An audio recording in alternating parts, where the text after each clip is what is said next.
everyone. In this video, we will be talking about how to create some videos for your class instruction. Okay, we all know that nothing replaces the in-class instruction where teachers and students get to interact face-to-face and with one another in the classroom. But the next step, second best thing that we can potentially move towards if the need were to arise, would be to create video content that teaches the students from a distance and then allows them to interact with that material. Okay, and that's kind of where we've been going with this whole Google Classroom thing, is trying to replace the classroom.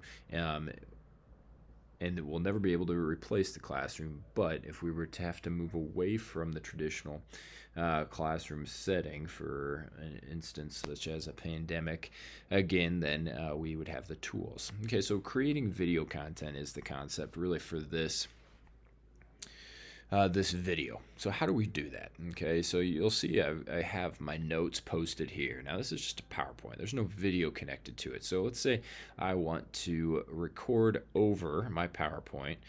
There's a way to do that with Microsoft PowerPoint. I've had colleagues who have tried that and it's been very difficult for them.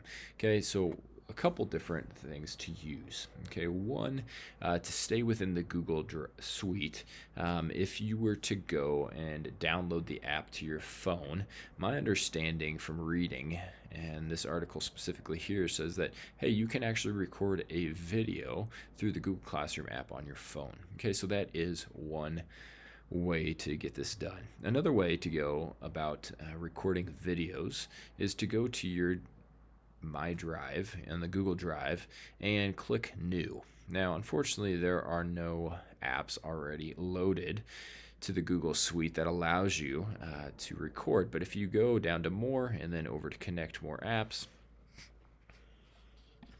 let's say I want to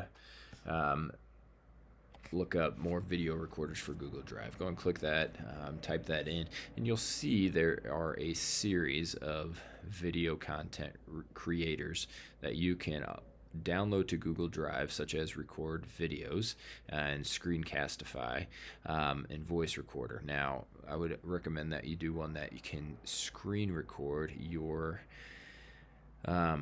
content, your PowerPoint. I mean, the same thing that I'm doing right now, essentially. Okay, so you would download this by clicking this button at the bottom here, and then it'll put it onto your Google Suite, and you can utilize that. All the content that you create, the videos, will automatically upload to Google Drive, is my understanding. I might be asking, well, how are you doing it? What's your method to creating these videos? Well, I have utilized QuickTime Player, and so that's something you can download to your computer. And when you open up QuickTime Player and then double click or right click, I suppose, on the app, then you can go to New Screen Recordings, and it will automatically bring up the icon that looks like this. The new version allows you to select just a portion of the window and so on and so forth. Okay, there's also the ability to capture your whole entire screen, take pictures, things of that nature. Because I'm currently recording this, that's why it gives me that stop screen recording button. I found QuickTime to be extremely easy because what it does is as soon as I get done and push the stop button up here, as you've probably seen me do multiple times now, it stops the video and automatically saves it to my desktop. Then I take that and I put it into the folder that I want the training videos for Google Classroom.